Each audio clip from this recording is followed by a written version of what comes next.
Buongiorno a tutti, intanto i partecipanti si stanno unendo, aspettiamo appunto ancora un paio di minuti, alle 10:05 in punto iniziamo e benvenuti intanto piano piano a tutti i partecipanti che si uniscono.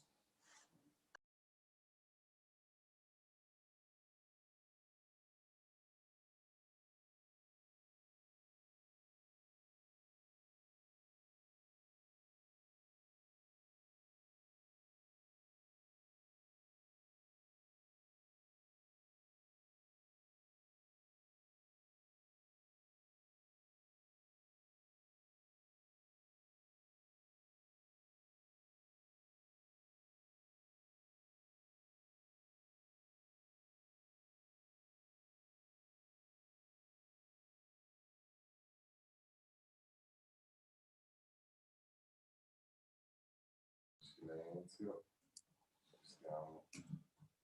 Per chi si sta unendo, il webinar non è ancora iniziato, stiamo in attesa delle 10:05 minuti, aspettando ulteriori partecipanti che si stanno aggiungendo. Alle 10:05 minuti in punto, manca un minuto, iniziamo. Gli ospiti della prima parte di intervento sono qui, si uniranno un po' più tardi per esigenze, diciamo, impegni lavorativi, appunto parlamentari, l'onorevole Rossella Muroni e il senatore Giampaolo Vallardi.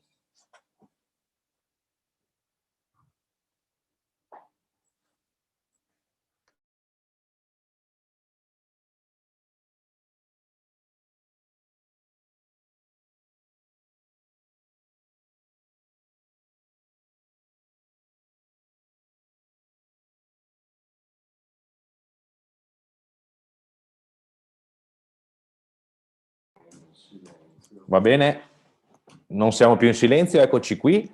Io direi di dare inizio a questo webinar. Buongiorno a tutti, io sono Luigi Lazzaro di Legambiente Veneto, ringrazio gli istituti, i docenti e i ragazzi ragazze che oggi partecipano a questo incontro, che prova a mettere a fuoco con un approfondimento sull'economia circolare quali possono essere gli sviluppi di quelli che vogliamo definire green job, lavori del futuro e lavori che hanno a che fare con tutta la messa in moto di un cambio di prospettiva, ci auguriamo, anche per lo sviluppo del lavoro, oltre che diciamo della tutela del territorio e dell'ambiente, nella gestione, in questo caso, dei rifiuti organici, ma in generale nella gestione circolare dei rifiuti. Un primo webinar in questo senso l'abbiamo fatto grazie al progetto ECCO, che oggi Lorenzo Barucca, il primo ospite, ci racconterà. Lo abbiamo fatto legato al riuso, quindi all'economia circolare del riuso, quindi prima del riciclo, e oggi invece approfondiamo un altro aspetto dell'economia circolare. Lo facciamo perché attraverso Ecoforum, un evento di Legambiente annuale, ormai quest'anno sarà la sua sesta edizione, abbiamo affiancato un lavoro anche di, diciamo, relazione, di informazione con le scuole, che speriamo possa essere utile anche a voi per ragionare su le prospettive future anche per quanto riguarda il mondo del lavoro, oltre che aumentare conoscenze rispetto alle tematiche ambientali in oggetto. Oggi avremo con noi appunto Lorenzo Barucca, che è responsabile economia civile di Legambiente, per raccontarci il progetto ECCO e una ricerca dedicata all'interno del progetto proprio ai green job e quindi a quei lavori legati all'economia verde in qualche modo. Lorenzo ce lo racconterà. Poi avremo un intervento di Arianna Pittarello di Unioncamere dell'area ricerche e studi, che ringrazio per essere qui con noi, che ci racconterà il sistema informativo Excelsior e quali sono le nuove opportunità e le nuove figure professionali rispetto alle esigenze occupazionali richieste dalle imprese nella nostra regione. Poi andremo a vedere appunto un'esperienza concreta di economia circolare, come funziona un impianto che sull'economia circolare capiamo, diciamo, è un modello rispetto alla gestione del rifiuto organico e a quello che questo può significare rispetto agli impatti sia ambientali sia anche lavorativi, e Werner Zanardi dell'ufficio appunto del settore compost di Sesa SPA ci racconterà le multisfaccettature dell'impianto e anche quali sono le figure professionali richieste all'interno di un'azienda come questa. Chiuderemo e si uniranno a noi un po' più tardi, al momento sono impegnati nelle attività parlamentari, l'onorevole Rossella Muroni che è vicepresidente della Commissione Ambiente alla Camera, e il senatore Giampaolo Vallardi, che invece è alla Commissione permanente Agricoltura, e quindi le due, diciamo, due commissioni che su questo tema lavorano, ci potranno raccontare, vi potranno raccontare quali sono, cosa c'è nell'agenda politica a livello nazionale e a livello europeo rispetto all'economia circolare, sia sul fronte dell'economia circolare intesa come nuovo modello di sviluppo, sia intesa come opportunità occupazionali. Io a questo punto passo la parola a Lorenzo Baruca, vi chiedo di tenere appunto ai relatori l'audio disattivato, e ricordo a tutti che possono essere poste domande nella chat, le domande vengono lette qui da noi, diciamo, dalla regia dell'evento, e poi avremo l'occasione di porle, diciamo, ai relatori. Vi invitiamo, diciamo, docenti o studenti a porle sulla chat, e magari voi non le vedete ma noi le leggiamo. Bene, partiamo Lorenzo, grazie. Grazie mille Luigi, grazie mille per l'invito e grazie per l'iniziativa. Sfrutto i pochi minuti per andare dritto sul tema. Allora, dobbiamo renderci conto del momento storico in cui stiamo vivendo per parlare di questi temi. Quindi siamo in cammino verso la transizione ecologica dell'economia per cambiare le nostre città, le nostre imprese, i nostri stili di vita. Questo è importante comunicarcelo ai ragazzi che ci stanno seguendo oggi, e credo che questo sia a tutti evidente. Siamo spinti in questa direzione da fondi pubblici del Next Generation che vanno in questa direzione, da fondi privati che stanno decidendo di investire in economia circolare e nella sostenibilità. Si stanno trasformando anche molte imprese da società normali a società benefit, a società B Corp. Questo è evidente anche nella TV generalista, nelle pubblicità che vediamo tutte le sere in televisione, quando guardiamo le macchine elettriche che in qualche modo ci vengono proposte, sulle fonti rinnovabili, e qualcuno di noi se lo ricorderà pre-pandemia, quando le piazze venivano riempite da giovani del Fridays for Future per richiedere un cambiamento e una lotta al cambiamento climatico. Ora, per presentare oggi questo breve intervento della ricerca del progetto ECO, vi faccio ci facciamo due domande. Una è se siamo pronti ad abbracciare questo cambiamento, cioè quest'onda che sta arrivando, se siamo pronti ad accoglierla o meno, e che cosa possiamo fare per organizzarci, per fare in modo di accelerare la transizione ecologica che a questo punto riteniamo necessaria, per accogliere anche tutta questa massa di investimenti che arriveranno, che sono strettamente legate alla capacità poi di generare lavoro. Ecco, su questo vi porto due riflessioni che abbiamo fatto a Legambiente a livello nazionale nell'ambito del progetto ECO, Economie Circolari di Comunità, finanziato dal Ministero del Lavoro e delle Politiche Sociali. La prima è più legata all'economia circolare, la seconda legata alle infrastrutture sociali. Allora, la prima riflessione legata all'economia circolare: è possibile coinvolgere nella transizione ecologica dell'economia anche le persone in condizioni di marginalità, le persone più fragili, o, come si diceva nel dibattito pre-pandemia, occorre rassegnarsi all'idea che questa rivoluzione circolare riguardi pochi, soltanto i primi della classe, soltanto i più ricchi?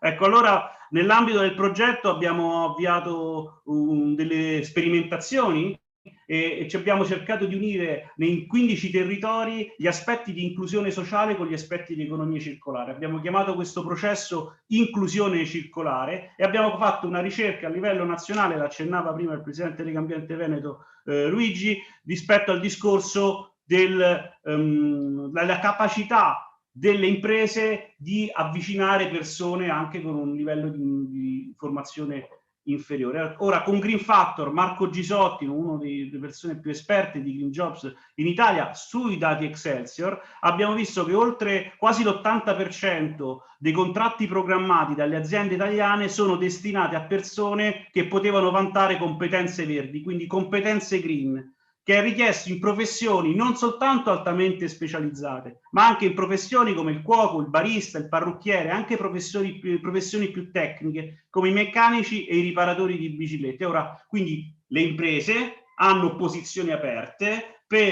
richiedendo posizioni green, quindi competenze verdi, per persone anche che hanno un livello di formazione inferiore. Questo è importante per metterlo a fuoco e per capire effettivamente che l'inclusione circolare è una strada che in qualche modo si può percorrere. Ce ne sono esperienze, anche in Veneto c'è un esempio a livello nazionale molto interessante, che è la cooperativa sociale insieme a Vicenza, che pratica da tantissimi anni questo tipo di modello, che può essere di ispirazione, lo diciamo tante volte, per tantissimi altri territori in Italia. Ecco, questo costituisce un elemento importante per fare in modo che esista la possibilità di fare e attuare una giusta transizione ecologica del nostro paese. Il secondo elemento sul quale vi invito alla riflessione, e poi mi avvio verso le conclusioni perché i tempi sono molto stingati, è quella legata alla nostra capacità di leggere i territori per fare in modo di trovare la giusta vocazione e il giusto percorso.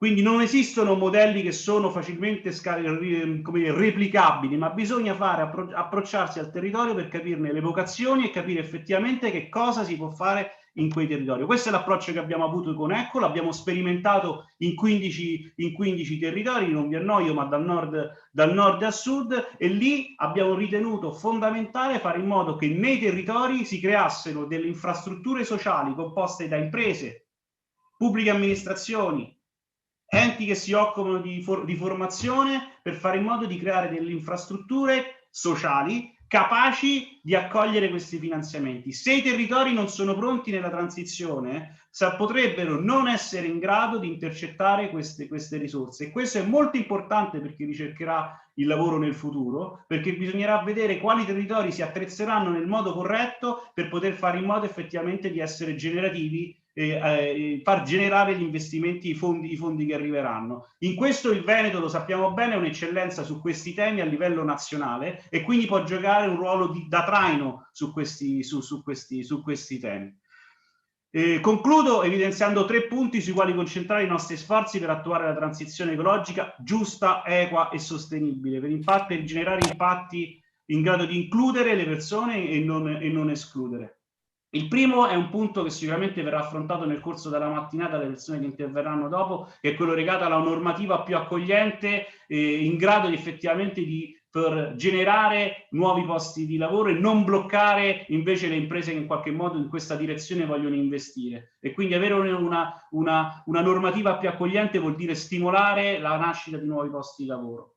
Nel secondo punto è un maggiore, quello che sta in qualche modo che stiamo registrando, ma che può crescere ancora, una maggiore consapevolezza della forza dei consumatori privati attraverso dei coordinamenti che adesso con la tecnologia sono possibili. Chi ci ascolta, i giovani sono sicuramente più avvezzi di noi, perché organizzarsi per fare in modo che ci si organizzi per un voto col portafoglio, premiando quelle che possono essere le imprese che hanno scelto la sostenibilità, è qualcosa che effettivamente si può attuare. Quindi si può votare con il portafoglio. Possono farli i privati organizzandosi, possono farle le pubbliche amministrazioni attuando il Green Public Procurement, quindi gli acquisti verdi, quindi scegliendo di acquistare rispettando i criteri minimi ambientali per facilitare le imprese che hanno fatto questo cambiamento. Il terzo e ultimo punto riguarda molto da vicino quello che l'incontro di oggi. Occorre più formazione su questi temi, perché occorrono le competenze. Questa transizione non si avvierà naturalmente. Ci saranno bisogno di competenze specifiche rispetto agli ambiti nei quali vogliamo transitare, nei quali vogliamo cambiare, per fare in modo che questo avvengano. Questa transizione aprirà nuove posizioni di lavoro che saranno colte e raccolte da chi si sarà formato per avere quelle competenze che saranno necessarie a questa transizione. E qui il ruolo della formazione, dell'istruzione e dell'acquisizione di competenze verdi è fondamentale. I nuovi manager del futuro, ma anche i nuovi lavoratori saranno chiamati ad avere competenze green. Chi non le avrà rischierà di non essere capace di potersi includere in questo percorso, perché questa è la direzione che in qualche modo a livello globale si sta prendendo. Grazie mille per lo spazio, spero di essere stato nei tempi. Grazie Lorenzo. Ovviamente i tempi sono ristretti, noi presentiamo cerchiamo di stimolare l'attenzione su alcuni temi. Ai partecipanti di oggi, ricordo, verrà inviata una scheda con riferimenti, link proprio a tutte queste ricerche. Prima di passare la parola a Unioncamere, quindi Arianna Pittarello, mi piace ricordare, insomma, ecco, che proprio sui lavori di Unioncamere proprio sul fronte, diciamo, dei green job.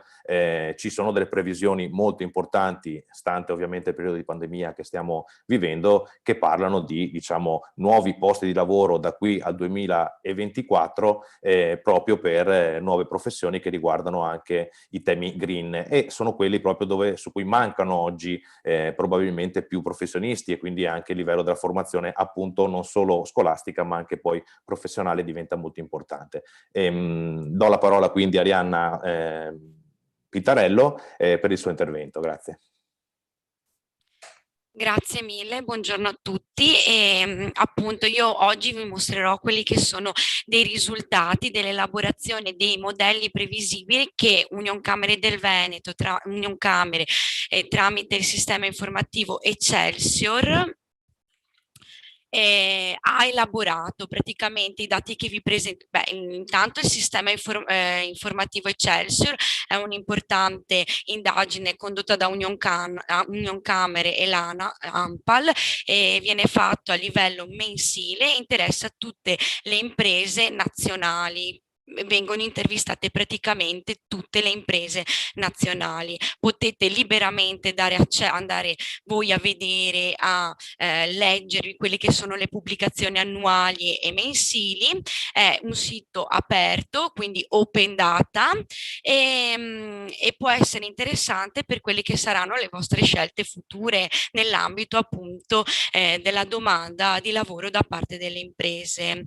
Quello che vi farò vedere sono le nuove previsioni pubblicate recentemente appunto di medio termine 2021 e 2025.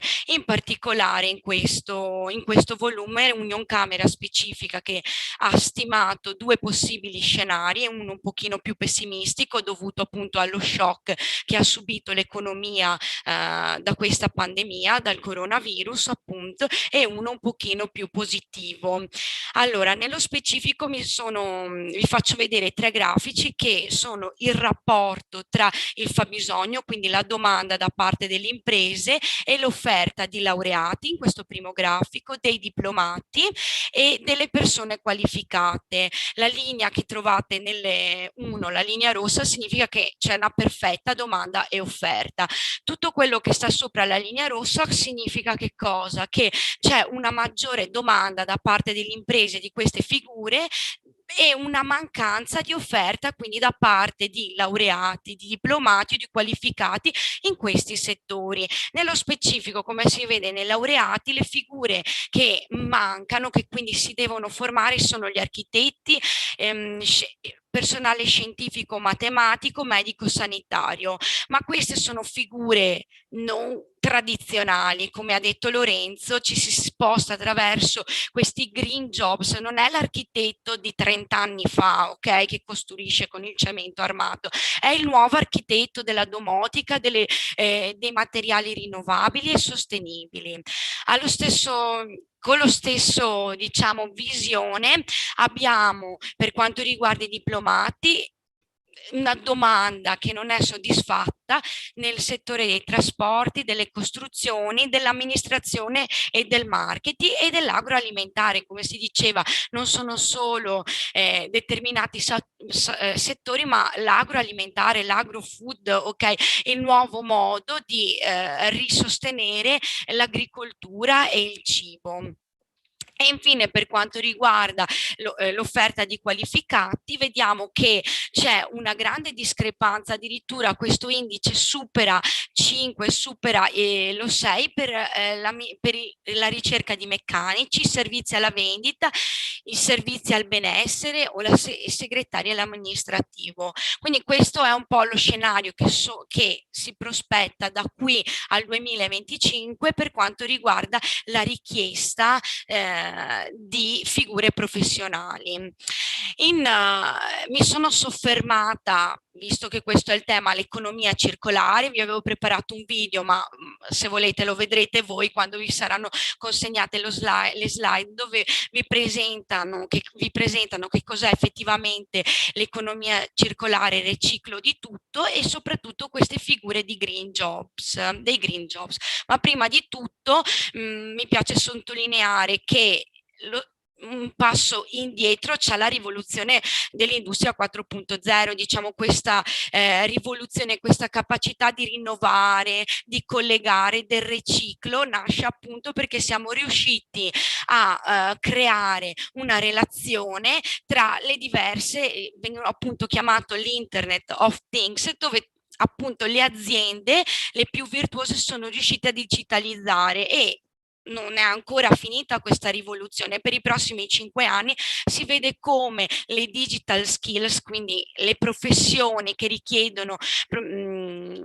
conoscenze digitali, porteranno dai 2 ai 2,1 milioni di lavoratori a livello nazionale, quindi circa il 57% delle nuove opportunità di lavoro nei prossimi 5 anni richiede queste competenze digitali.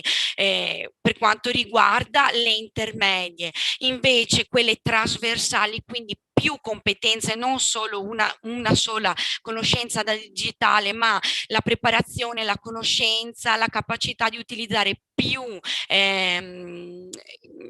tecnologie, porterà addirittura a 924.000 domande di lavoro, che corrisponde a circa il 26% dell'intera offerta di lavoro. Riguardo sempre lo scenario B, che è il più propositivo, siamo positivi dopo questo periodo molto negativo. Nello specifico, che è l'argomento base di questo incontro, circa 1,4 milioni di esperti in green jobs verranno richiesti nei prossimi 5 anni, ok? Addirittura 2,3 milioni di green jobs riferiti a competenze, diciamo, di livello intermedio, e questo corrisponde a circa il 63% della domanda complessiva di tutti i lavoratori. Quindi appunto, come diceva Lorenzo, ci sarà uno spostamento nel panorama della figura professionale. Praticamente il 63% di domanda richiede delle green skill, la conoscenza di questo green, e ovviamente tra le figure che si ricercano sono gli ingegneri, i tecnici nei cantieri edili, ma non solo quelli che sanno conservare il territorio e il riutilizzo, quindi un settore più diffuso sono quelle delle costruzioni, ma l'agroalimentare sarà un altro settore che traina la richiesta di queste green job, ok? Per avere appunto un'agricoltura sostenibile e il riciclo e la pulizia appunto dell'ambiente. Quindi si creeranno nuove figure trasversali che saranno l'unione tra competenze green e competenze digitali.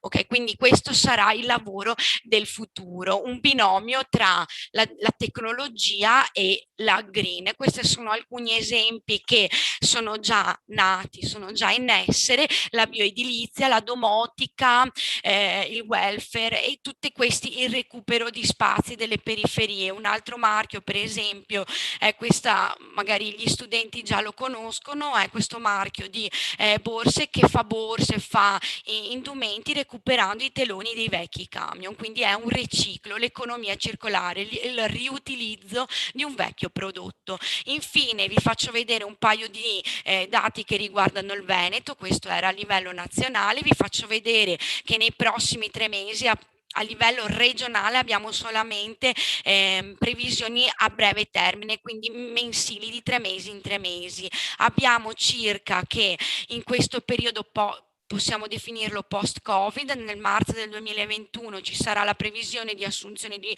7.000 nuove figure, più 7.000 rispetto allo scorso anno nello stesso periodo, però in calo, meno 11.000 rispetto all'era pre-Covid, quindi a marzo 2019, quindi ci fa un po' pensare l'impatto che ha avuto questa pandemia nella nostra richiesta di lavoro. Che cosa vi posso dire? Vi posso dire che il 28% delle assunzioni formazione in Veneto interesserà giovani, quindi un punto positivo, che il 65% della domanda richiede esperienza specifica e nel settore, quindi la formazione specifica del settore. Però una cosa un pochino preoccupante è che 37 casi su 100 le imprese prevedono di avere difficoltà nella ricerca di questi profili, e nello specifico i settori che sono più in difficoltà e non trovano personale formato sono farmacisti e biologi, gli operai specializzati nell'industria del legno, gli specialisti in scienze informatiche, fisiche e chimiche. Quindi questo è il problema delle imprese venete, non riescono a trovare questa tipologia di personale. Infine concludo con farvi vedere questo grafico che vi mostra, vi fa capire come non solo quello che si studia sui libri, sulla formazione è indispensabile per trovare lavoro. Quindi è un suggerimento: siate sempre aperti a imparare, a studiare, non si finisce mai di imparare, perché appunto, come vedete, la flessibilità e l'adattamento di ogni singola persona è indispensabile, indipendentemente dall'istruzione, dal livello di istruzione, come la capacità di lavorare in gruppo. Invece c'è una disparità per esempio la capacità di applicare le tecnologie 4.0 o la capacità di matematica e fisica e le competenze digitali, che vengono richieste più a una persona con un livello universitario, un'istruzione tecnica, rispetto a una persona con il livello secondario, una qualifica, un diploma, perché sono delle capacità più specifiche. Ecco, questo, quindi in bocca al lupo, con cui concludo e vi ringrazio per la vostra attenzione.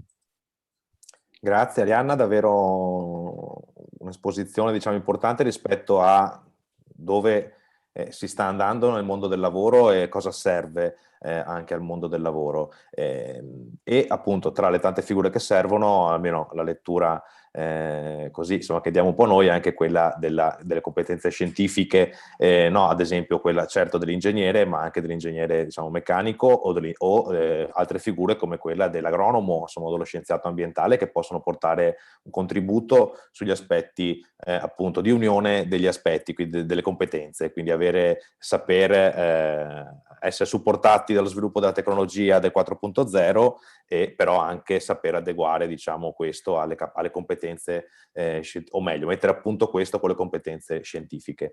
Io adesso do la parola a Werner Zanardi, appunto per il racconto di un'esperienza che dal punto di vista della gestione del rifiuto ha, diciamo, negli anni dimostrato di avere una capacità importante, cioè quella di separare questo rifiuto organico in digestione anaerobica e quindi trattare la parte, diciamo, solida, come con ovviamente poi il compostaggio, facendolo diventare un compost, quindi un ammendante da utilizzare in campo agricolo, e quindi anche per rispondere alle esigenze dei terreni e del suolo rispetto alla necessità, no, di avere un apporto di nutrienti che questo scarto alimentare, perché ovviamente la principale componente del rifiuto organico è lo scarto alimentare, oltre che lo scarto verde mischiato assieme, poi lo capiremo, quindi contribuire anche, diciamo, all'attività agricola da questo punto di vista, e poi anche col resto della frazione, diciamo, liquida e gassosa ottenere un biogas, un biometano,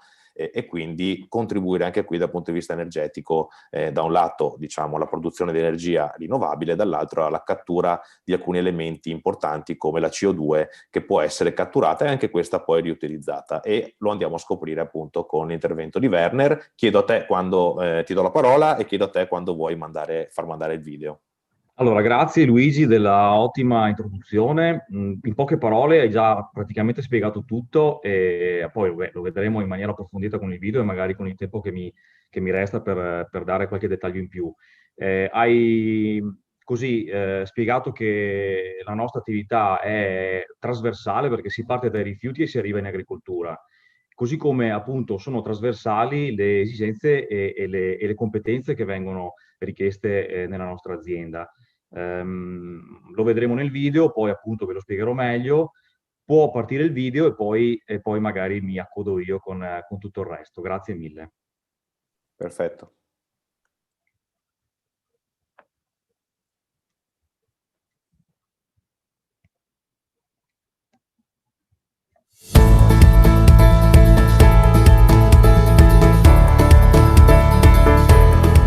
SeSa SpA è l'azienda partecipata del Comune di Este che dal 1995 si occupa... Un attimo solo, scusate, un piccolo problema.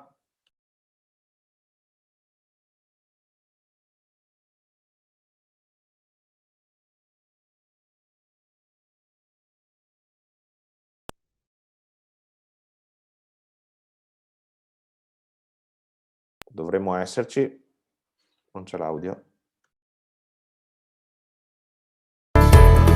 SeSa SpA è l'azienda partecipata del Comune di Este che dal 1995 si occupa della raccolta differenziata urbana prevalentemente nella Bassa Padovana. Noi trasformiamo i rifiuti urbani non pericolosi in nuove risorse grazie alla raccolta differenziata con processi ecosostenibili e naturalmente a impatto zero. Dalla plastica alle lattine, dalla carta alla frazione umida, tutto può essere trasformato in energia e assumere una nuova vita. Si chiama economia circolare e questi processi fanno sì che da scarti di cucina, come una semplice buccia di banana, si produca energia rinnovabile o dalle bottiglie di plastica si produca una maglietta. SeSa è a servizio della raccolta differenziata. Per questo è importante che ognuno di noi, dal più piccolo al più grande, sia attento e scrupoloso. Quello che il mondo chiama rifiuto, SeSa chiama una nuova vita. I processi di recupero e trasformazione dei rifiuti sono tra i più innovativi ed efficienti in Europa. La frazione organica da raccolta differenziata, per esempio, viene trattata con apposite attrezzature per ricavarne biometano per autotrazione e anidride carbonica da reimmettere nel mercato. Con il biometano viene alimentato tutto il nostro parco mezzi impiegato nella raccolta differenziata del territorio. L'anidride carbonica recuperata nel processo viene messa a servizio dell'industria e quindi non viene dispersa nell'aria. Infine, sempre dalla frazione organica, in particolare dagli scarti di cucine, si ottiene un ammendante, detto compost, ovvero un fertilizzante utilizzato sia in agricoltura che nei vivai. Il processo di trasformazione della frazione organica poi genera energia elettrica e termica che noi utilizziamo per riscaldare la città di Este ed Ospedaletto Euganeo con la rete di teleriscaldamento.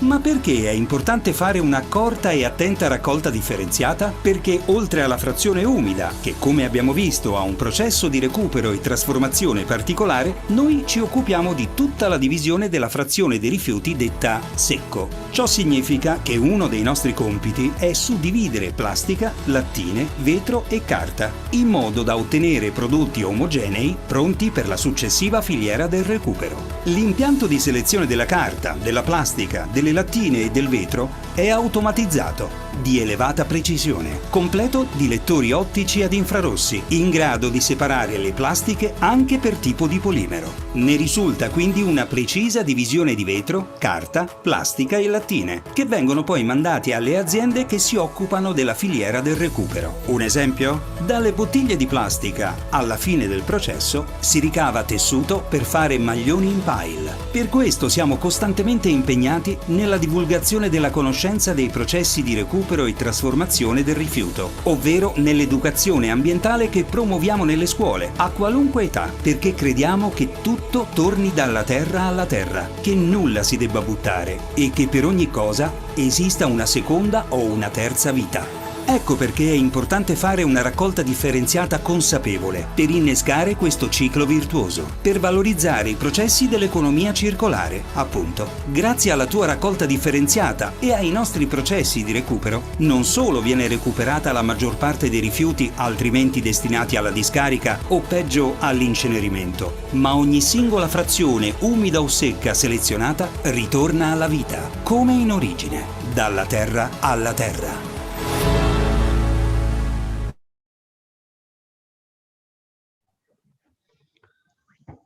Eccoci. Vai Werner. Allora,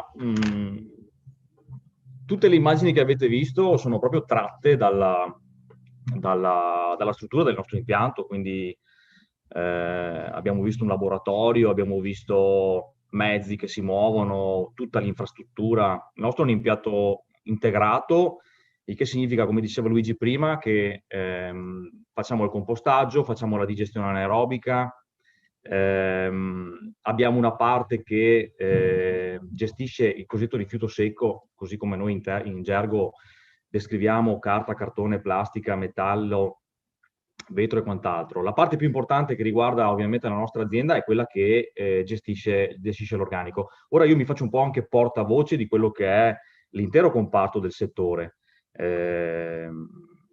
fatto di aziende come la nostra, più o meno articolate. La nostra è una delle più, diciamo, importanti anche dal punto di vista della grandezza. In Italia siamo la seconda azienda per capacità autorizzativa. Nord, dove praticamente si concentra la maggior parte degli impianti, siamo un'azienda importante. Ritornando un po' a quello che facciamo, quindi alle tecnologie utilizzate, impiegate, si fa presto a intuire quale sia anche la necessità di figure professionali che possono essere necessarie alla nostra attività. Prendo un po' spunto anche da quello che è stato detto prima, ovviamente figure come quella dell'ingegnere ambientale, dei chimici, tutte le matrici che entrano nell'impianto, quindi i rifiuti, ma anche i prodotti che escono come il compost, devono essere analizzati, ad esempio. Noi abbiamo un laboratorio interno, ma spesso e volentieri usiamo anche laboratori esterni. Il nostro laboratorio interno verifica tutta quella che è la qualità e le caratteristiche che devono avere i rifiuti che entrano e anche quelli che escono, ovviamente, e i prodotti come ad esempio il compost. Dalla digestione, biogas, upgrading, biometano, CO2, entriamo nel merito di quella che è dell'economia circolare vera e propria, e anche qui si entra nel merito di tecnologie appositamente strutturate per questo tipo di recupero sempre più approfondito. Il compost, l'ammendante e l'allacciamento con l'ambito agricolo. Aggiungo anche che, perché un po' me ne occupo anch'io, la nostra azienda ha uno stretto legame con quella che è anche la ricerca e lo sviluppo. Infatti lavoriamo abbastanza a braccetto con le università del territorio. Sto seguendo un lavoro con lo UAV di Venezia per quanto riguarda uno studio sull'LCA, che ci permetterà di capire, ad esempio, quanta CO2 andremo a risparmiare, considerato anche che i nostri mezzi, dovete sapere, si muovono grazie a motori che consumano il biometano che produciamo, ad esempio. Con l'Università di Agraria stiamo studiando quelli che sono le dinamiche dell'azoto nel terreno, piuttosto che un lavoro che si è concluso recentemente con la Facoltà di Biologia, un'indagine sulla capacità che hanno i microrganismi del compost di interagire con le radici delle piante per sviluppare simbiosi.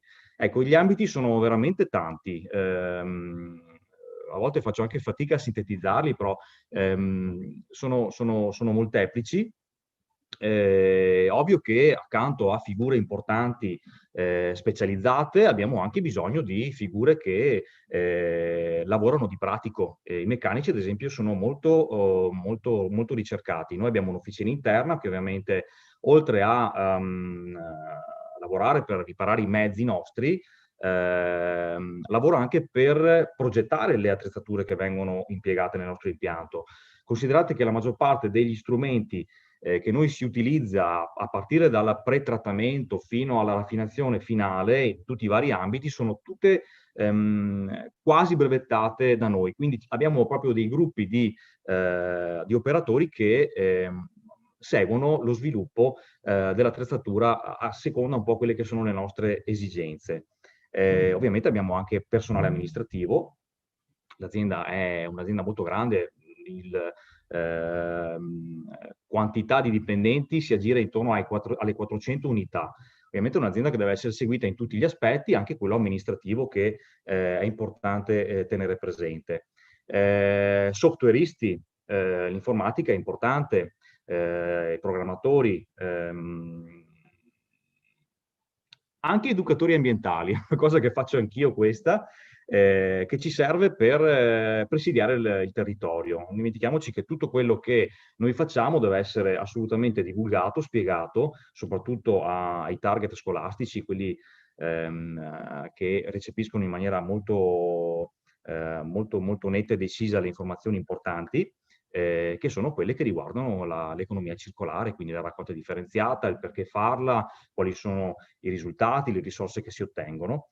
Ecco, per quanto riguarda l'ambito del laboratorio, ci ritorno perché provengo anch'io da quell'ambito nel momento in cui sono arrivato in questa azienda, dove veramente si fa moltissimo, si può fare moltissimo dalla fase di campionamento all'analisi vera e propria, analisi ecotossicologiche, analisi microbiologiche.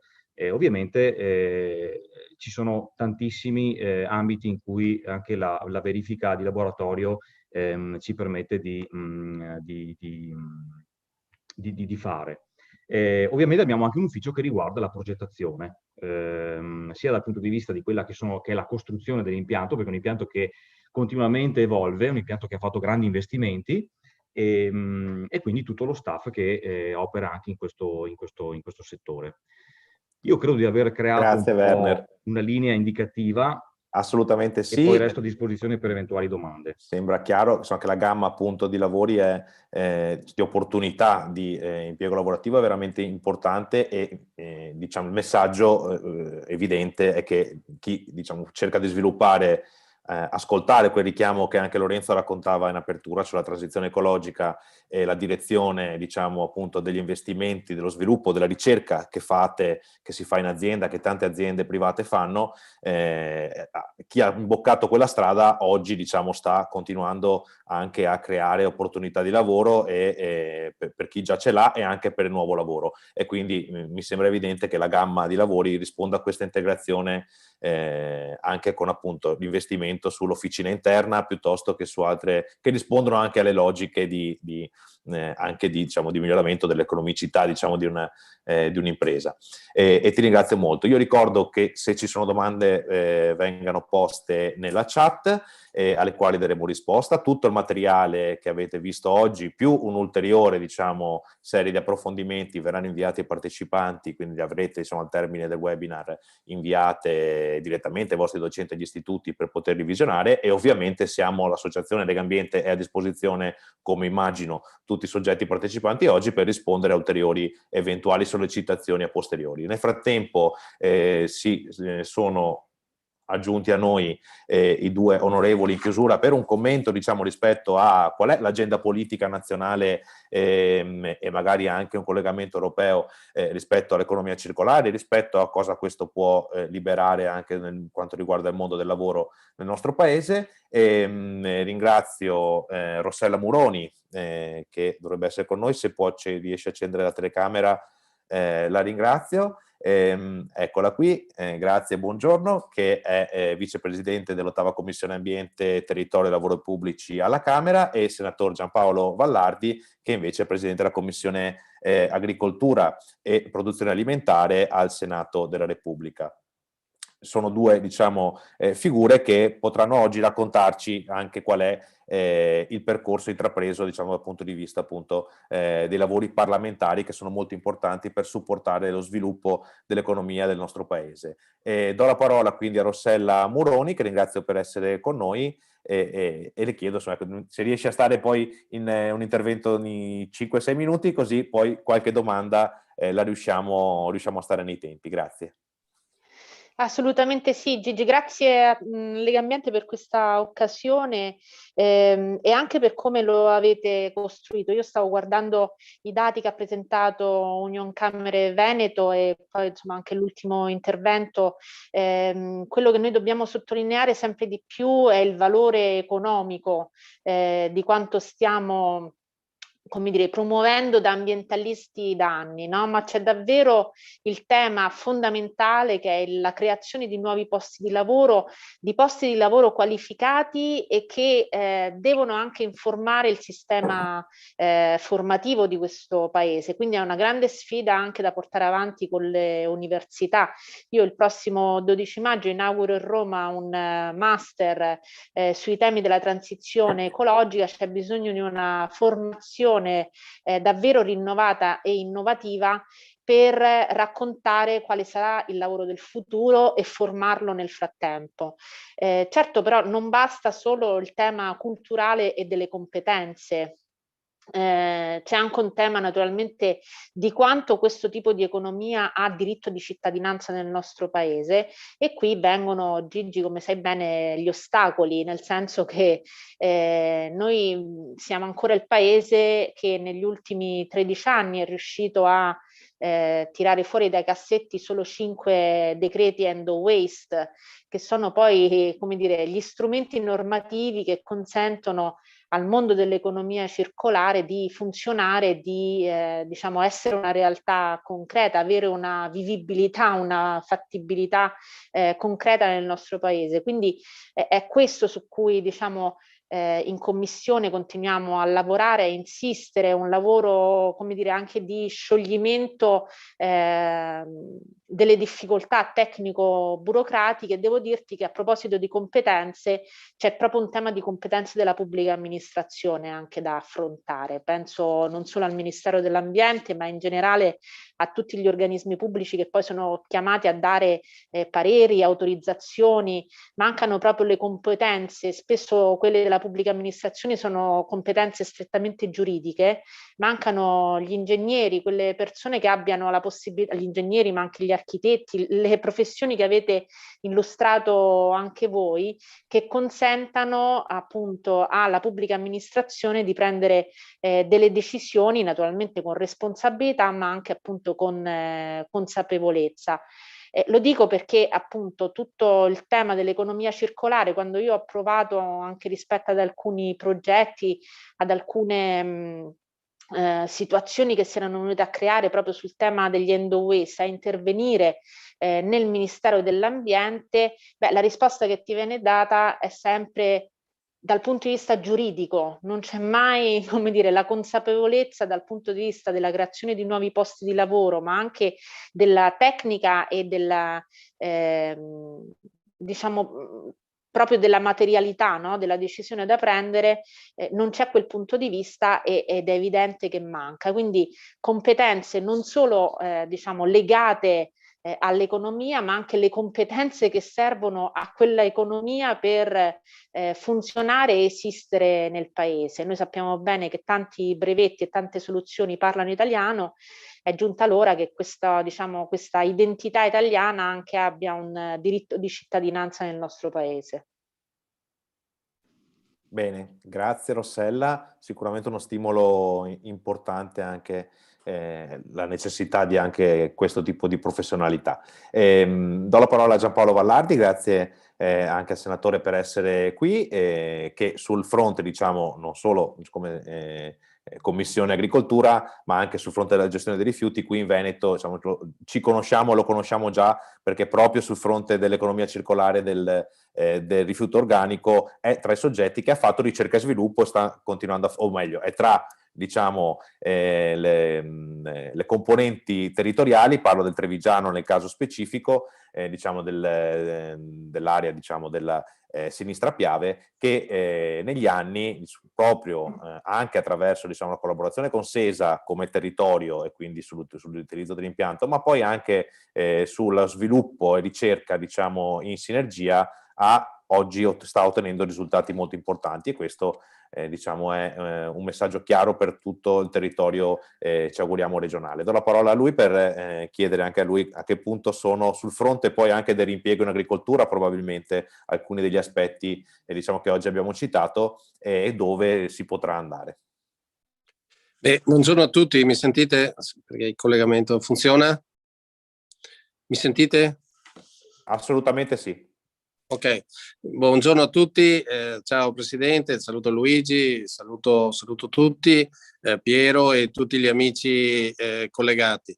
È un momento storico questo, abbiamo sempre parlato di ambiente, di futuro, di rinnovo in una determinata direzione che era sempre quella visione green che finalmente ci siamo arrivati. Ne abbiamo parlato quest'oggi, ne stiamo parlando da diverso tempo, e questo è anche motivo di soddisfazione, perché poi penso che sia anche un grande risultato per tutte quante quelle battaglie che voi di Lega Ambiente e anche personalmente per me che ci ho sempre creduto e sono sempre stato simpatizzante verso di voi, simpatizzante dal punto di vista ambientale, oltre che personale, ma l'amicizia che ci lega, quella è un altro discorso, credo che il prossimo futuro sia un po' una grande occasione per quella svolta green che da sempre, come dicevo prima, abbiamo ipotizzato. Come Presidente della Commissione Agricoltura abbiamo dato il nostro contributo. Sappiamo che il mondo dell'agricoltura sta vivendo e sta affrontando delle sfide molto, molto difficili, perché per il passato parlo anche da agricoltore, siamo sempre stati tacciati come quelli che potevano essere una delle cause principali per quanto riguardava l'inquinamento nel mondo, emissioni di CO2 ed altro, però abbiamo dimostrato, proprio un recente studio ha dimostrato che nell'anno di lockdown abbiamo visto che le emissioni di CO2 sono diminuite quasi del 10%, quindi molto probabilmente non era l'agricoltura, visto che l'agricoltura ha sempre continuato a lavorare a pieno ritmo per dar da mangiare a tutti quanti, per fortuna che c'era l'agricoltura, e molto probabilmente dipendeva dalla mobilità e dalle emissioni delle industrie. Detto questo, non dobbiamo assolutamente guardare indietro, dobbiamo guardare avanti.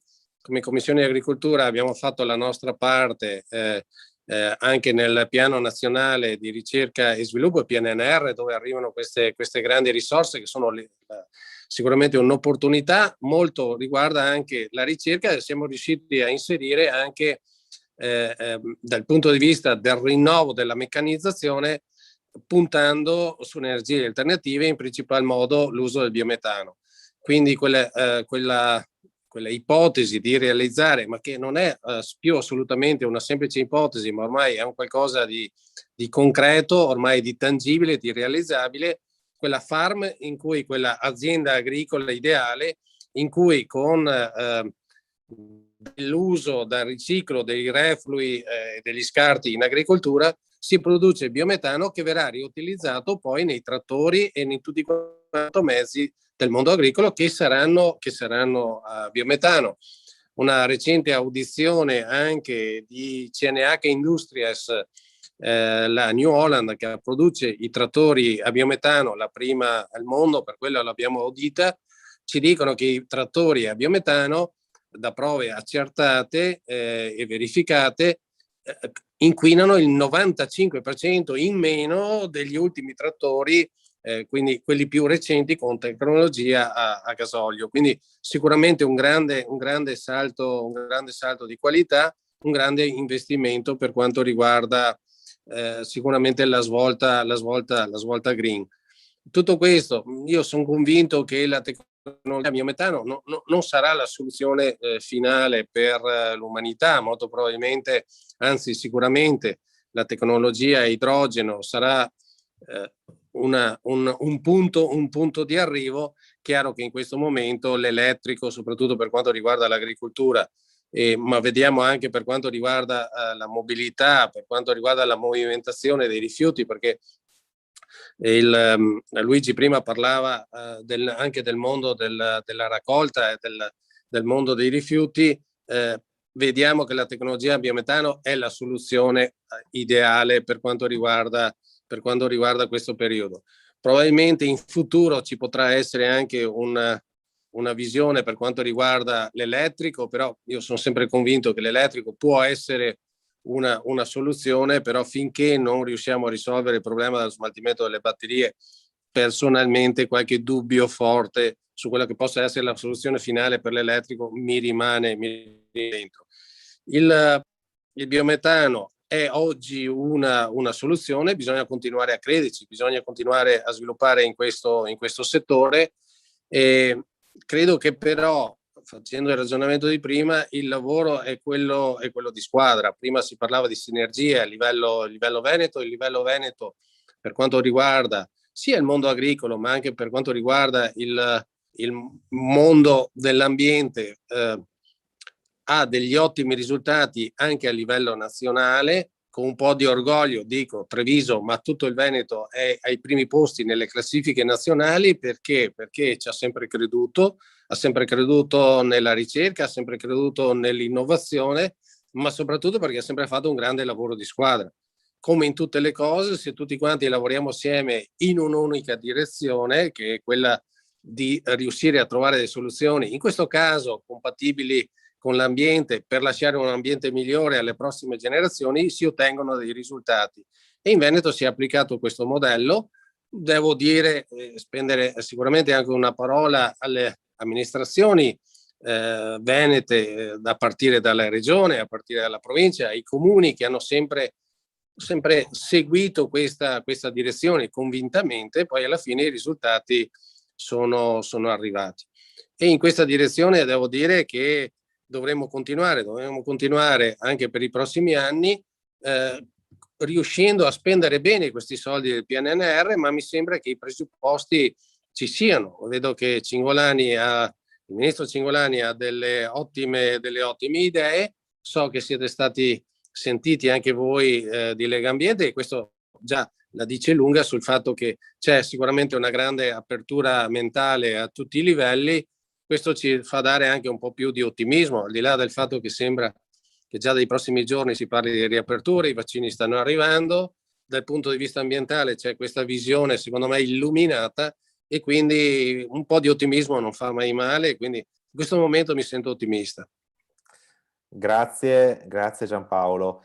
Sicuramente c'è un periodo difficile da superare, però ci avete dato, insomma, sia tu che l'onorevole Muroni, Rossella, il quadro che, diciamo, il green job non è solo il tipo di lavoro in cui andrò a fare, ma anche come interpreto il lavoro che faccio, e quindi speriamo che questo salto da fare tutti insieme verso, diciamo, la transizione anche in maniera rapida, perché ne abbiamo bisogno, ci aiuti a costruire opportunità appunto di trasformazione del lavoro, del modo di interpretare il lavoro, con l'obiettivo di combattere la crisi climatica. Siamo arrivati a 1 minuto alle 11, quindi siamo stati perfettamente nei tempi.